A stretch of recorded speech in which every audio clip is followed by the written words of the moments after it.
Singapore has knocked the U.S. out of the top spot as the world's most competitive economy. That's according to the World Economic Forum's annual competitiveness report.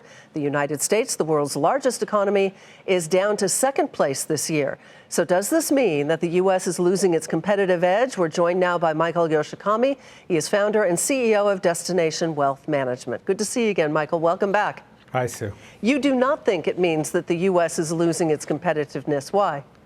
Well, first of all, if you've been in Silicon Valley, the degree of creativity and innovation that still exists in that location is pretty incredible. Let me tell you also something about Singapore. I used to be a college professor in an MBA program in Singapore, and that college offered innovation and technology creativity classes for executives all around Asia that would fly into Singapore as I was the instructor. And you know what they were there to learn to do?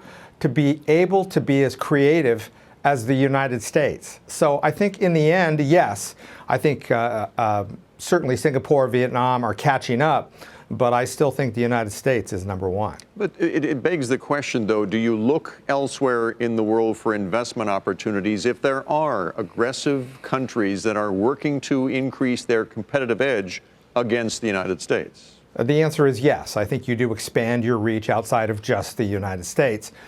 You certainly, in terms of creativity and innovation, even though there are issues related to China, obviously now, you do have other areas in Asia, as I mentioned, in Singapore and Vietnam, I think that are compelling opportunities. But again, I think it's really a matter of scale. Do you put most of your money in those type of markets or most of your money in the creativity that exists in the United States? And I vote for the United States. Where would you be looking for that opportunity from an investment standpoint?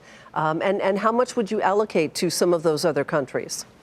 Well, I think that you want to look at, obviously, the growth areas, artificial intelligence, which is not only autonomous driving, but also what people are starting to be able to do with their phones.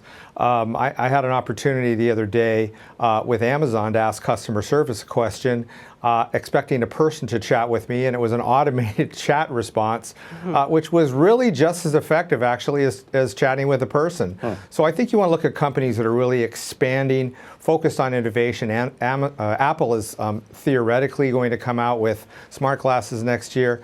And then you want to look and see what's happening in Singapore, Vietnam. Remember, these countries, Vietnam is more about manufacturing.